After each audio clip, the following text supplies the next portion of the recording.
आज हम देखेंगे साकामोटो डेज के एपिसोड नंबर 5 को। इसके पिछले एपिसोड्स की लिंक आपको डिस्क्रिप्शन में मिल जाएगी। तो चलिए जानते हैं इसकी आगे की कहानी को बिना किसी देरी के। एपिसोड की शुरुआत में हम ओबीगुरो और लू की फाइट देखते हैं। लू को चढ़ गई थी, लेकिन फिर भी वो काफी अच्छा लड़ रही थी। अगर हर 10 सेकंड में वो ओबीगुरो को नहीं छुएगी तो उसके आदमी शिन को मार देंगे। लू अपनी चोटी से भी ओबीगुरो को टच करती है, जो देख शिन चिल्लाता है कि इस बात को मजाक में मत लो। लू एक बोतल और पीती है और अब तो ओबीगुरो उसे छू भी नहीं पा रही थी, लेकिन लू ओबीगुरो को पीट देती है। ओबीगुरो कहती है कि चलो अब मुझे मारने की कोशिश करो। लू बोलती है कि मैं तुम्हें नहीं मारना चाहती, क्योंकि ये उनकी फैमिली का रूल नंबर 1 है। ओबीगुरो पूछती है कि कौन सा रूल, जिस पर लू बताती है कि इस रूल को उनकी पूरी फैमिली फॉलो करती है। साकामोटो, शिन, इओई और हाना भी, वो सब उसकी फैमिली है और वो उनसे बहुत प्यार करती है। ओबीगुरो बोलती है कि तुम्हारा तो साकामोटो फैमिली से कोई कनेक्शन भी नहीं है। ये सुन लू बहुत गुस्सा हो जाती है, लेकिन ओबीगुरो को जोर से नहीं मारती। अब अचानक ही लू का सारा नशा उतर जाता है और वो सोचने लगती है कि वो कहाँ पर है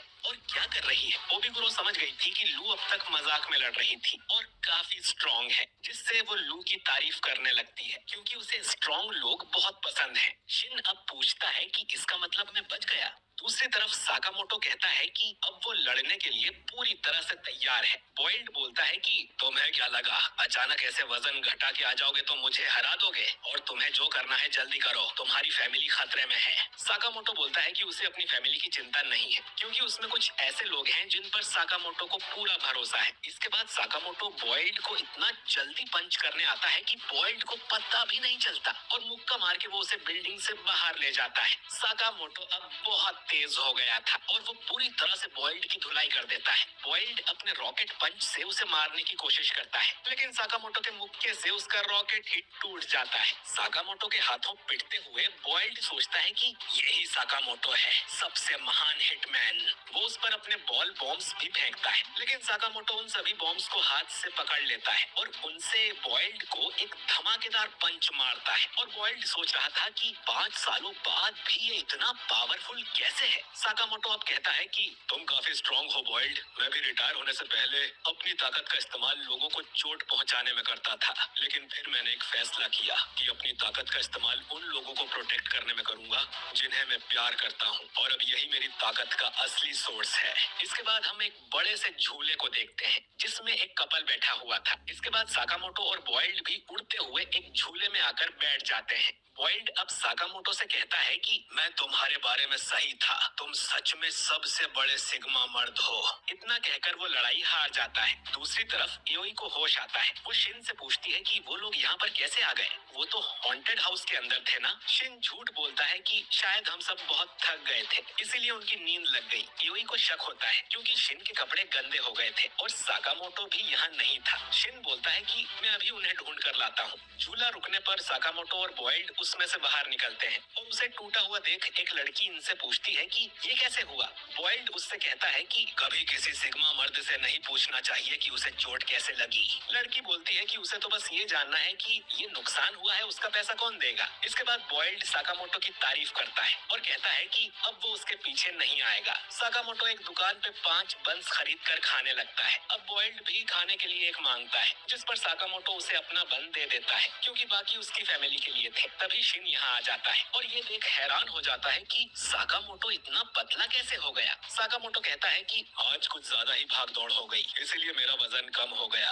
बॉइल्ड पूछता है कि अब तुम क्या करोगे, तुम्हारे सर पे इनाम जो लगा है, डॉन्डेन का ही उसे मारने और भी आदमी भेजेगा। लेकिन तभी साकामोटो को इओई दिखती है, जिसने इनाम वाली सारी बात सुन ली थी। वो तीनों को फूड कोर्ट में बैठा कर उनसे सारी बात पूछती है। वहीं लू और ओबीगुरो हाना के साथ बुड्ढी के बाल खाने जाती है। साकामोटो अब इओई को सच बता देता है कि उसके सिर पे इनाम लगा हुआ है और आज ही कई सारे हिटमैन उसे मारने की कोशिश कर चुके हैं। ये सुन इओई गुस्सा हो जाती है, क्योंकि साकामोटो ने इतनी बड़ी बात उससे छुपाई। साकामोटो अब डर के छुप जाता है, तो बॉइल्ड उसकी जगह पर बोलता है कि साकामोटो बस चाहता था कि तुम लोग आज का दिन अच्छे से एंजॉय करो, बिना किसी चिंता के। इओई अब बॉइल्ड को धमकी देती है कि वो साकामोटो को मारने की कोशिश ना करे, जिस पर बॉइल्ड तुरंत ही मान जाता है। इओई अब साकामोटो को उनका फैमिली रूल नंबर सिक्स याद दिलाती है कि वो एक दूसरे से कोई झूठ नहीं बोलेंगे और कोई बात नहीं छुपाएंगे। तो जल्दी जाकर इस इनाम वाली प्रॉब्लम का सफाया करो, जिसके लिए साकामोटो मान जाता है। इसके बाद पार्क में परेड होने लगती है, जिसे ये सब देखने जाते हैं। शिन साकामोटो से पूछता है कि वो लोग अब क्या करेंगे। साकामोटो कहता है कि जिसने भी उसके सिर पे इनाम लगाया है, इन्हें उसे ढूंढना होगा। बॉयल्ड कहता है कि ये बात डोंडेनकाई के बॉस को पता हो सकती है, लेकिन उन्हें नहीं पता कि उनका बॉस कहाँ पर है और न ही इस काम में वो साकामोटो की कोई मदद करेंगे। इसके बाद दोनों इन्हें गुड बाय कर यहाँ से चले जाते हैं। अब अगले दिन साकामोटो, लू और शिन एक वीडियो रेंटल स्टोर में जाते हैं। हम देखते हैं कि साकामोटो कल से इतना ज्यादा खा रहा था कि उसने एक ही दिन में अपना वजन वापस बढ़ा लिया था। वीडियो स्टोर में ये लोग डोंडेनकाई नाम की एक सीडी ढूंढते हैं। साकामोटो बताता है कि ये जगह एक इंफॉर्मेशन बैंक है, इन्हें जो भी इंफॉर्मेशन चाहिए उसकी मूवी यहाँ पर मिल जाएगी। ये लोग डोंडेनकाई की मूवी लेकर एक कमरे में जाते हैं। मूवी में इन्हें पता चलता है कि डोंडेनकाई एक हिटमैन एजेंसी है, जिसमें 50 से भी ज्यादा हिटमैन्स हैं। इन्होंने कौन सी बिल्डिंग को अपना अड्डा बनाया था, ये भी इन्हें पता चलता है और ये सारी बातें शिन अपनी डायरी में लिख रहा था। वहीं साकामोटो तो मूवी के दौरान ही सो गया था। ये फिल्म देखने के लिए इन्हें लाखों रुपए की पेमेंट करनी पड़ती है। साकामोटो कहता है कि अपने हिटमैन वाले दिनों में उसने कुछ पैसे जमा किए थे। इसके बाद स्टोर ओनर साकामोटो से कहता है कि उसे थोड़ा बच के रहना चाहिए, उसका सामना अपने कुछ पुराने साथियों से हो सकता है। साकामोटो पूछता है कि वो किस बारे में बात कर रहा है, जिस पे स्टोर ओनर कहता है कि उसकी मूवी अभी तक नहीं आई है और इससे ज्यादा वो कुछ नहीं बता सकता। इसके बाद एक बिल्डिंग के अंदर हम ऑर्डर ग्रुप को देखते हैं, जो कि खाना खा रहे थे, जिसमें हियो नागुमो से पूछता है कि क्या ये सच है कि तुम साकामोटो से मिलने गए थे।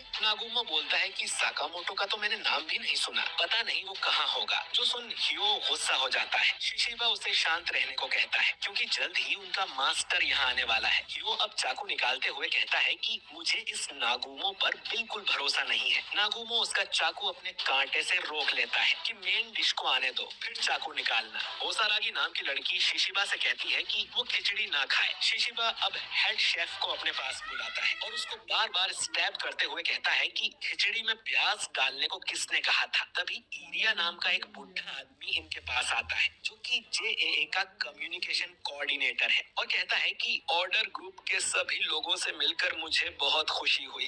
हियो बताता है कि उनमें से 4 लोग यहाँ नहीं आए हैं। शिशिबा कहता है कि उन 3 लोगों का तो समझ आता है, लेकिन उस बुढ़े ताकामुरा को तो यहाँ आना चाहिए था। नागुमो बोलता है कि वो बिजी होगा, जिस पर शिशिबा कहता है कि बुढ़ापे में उसकी याददाश्त कमजोर हो गई होगी। इरिया अब इन्हें इनका नया मिशन देता है। एक अनजान किलर है, जो कि उनके एसोसिएशन के हिटमैन्स को मारता फिर रहा है। अब तक 30 ऐसे हादसे हो चुके हैं, तो जेएए चाहता है कि ऑर्डर इस अनजान किलर को जल्दी से जल्दी खत्म करे। दूसरी तरफ साकामोटो, शिन और लू डोंडेनकाई के अड्डे पर पहुंच जाते हैं और चुपके से अंदर जाने का प्लान बनाते हैं। अंदर हम 2 लोगों को देखते हैं, जो कि साकामोटो की ही बातें कर रहे थे कि उसके सिर पे कितना बड़ा इनाम है, उसने बॉयल्ड को भी हरा दिया है। शिन अब ऊपर से आकर एक आदमी को बेहोश कर देता है और फिर साकामोटो भी दूसरे आदमी को जोर से मुक्का मार के सुला देता है। लू अब पूछती है कि उनका बॉस कहाँ पर होगा। जो सुन शिन चिल्लाता है कि तुमने मूवी देखी थी भी या नहीं, बॉस हमें बिल्डिंग के टॉप फ्लोर पर मिलेगा, जहाँ तक इन्हें विंडो से जाना होगा। ये लोग अब विंडो से होकर टॉप फ्लोर पर पहुँच जाते हैं, लेकिन शिन को किसी के भी मन में आवाज सुनाई नहीं दे रही थी, मानो कि फ्लोर पर कोई था ही नहीं। ये लोग अब बॉस के कमरे का दरवाजा खोलते हैं और अंदर देख हैरान हो जाते हैं। अंदर ढेर सारी डेड बॉडीज पड़ी हुई थी और उनके बीच नागुमो बैठा हुआ था।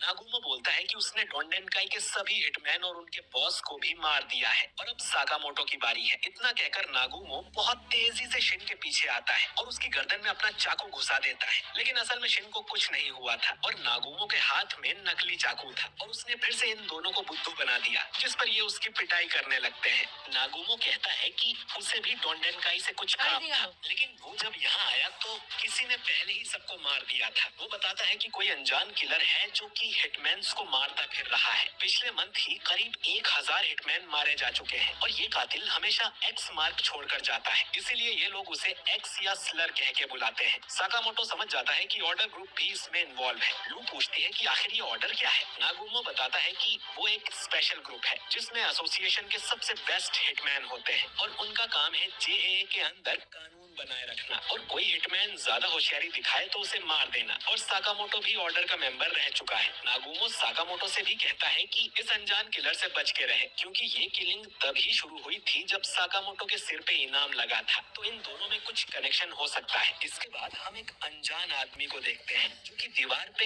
एक्स बना रहा था। खैर, स्टोर पर कई लोग साकामोटो को मारने आ रहे थे, लेकिन वो उन सब की पिटाई कर देता है। साथ में ये लोग मरहम पट्टी का सामान भी अपनी दुकान से ही दे रहे थे, तो इनको मुनाफा भी अच्छा हो रहा था। नागुमो ने साकामोटो से कहा था कि 5 सालों में वो कमजोर हो गया है। अगर बॉयल्ड से लड़ने में उसे इतनी दिक्कत आई है तो असली हिटमैन्स के सामने वो क्या करेगा। साकामोटो कहता है कि उन्हें और भी स्ट्रॉन्ग होना पड़ेगा ताकि हर मुश्किल का वो सामना कर पाए। साकामोटो अब साइकिल से शहर के चक्कर मारना शुरू कर देता है। शिन हर कस्टमर का दिमाग पड़ता है ताकि उसकी एबिलिटी और स्ट्रॉन्ग हो जाए। वहीं लू को पता चल गया था कि जब वो नशे में होती है तब ज्यादा स्ट्रॉन्ग हो जाती है, तो वो ढेर सारी बोतल पीने लगती है और एक बोतल कस्टमर के सिर पे भी फोड़ देती है, जो कि असल में हिटमैन था। और ये एपिसोड यहीं पर एंड हो जाता है।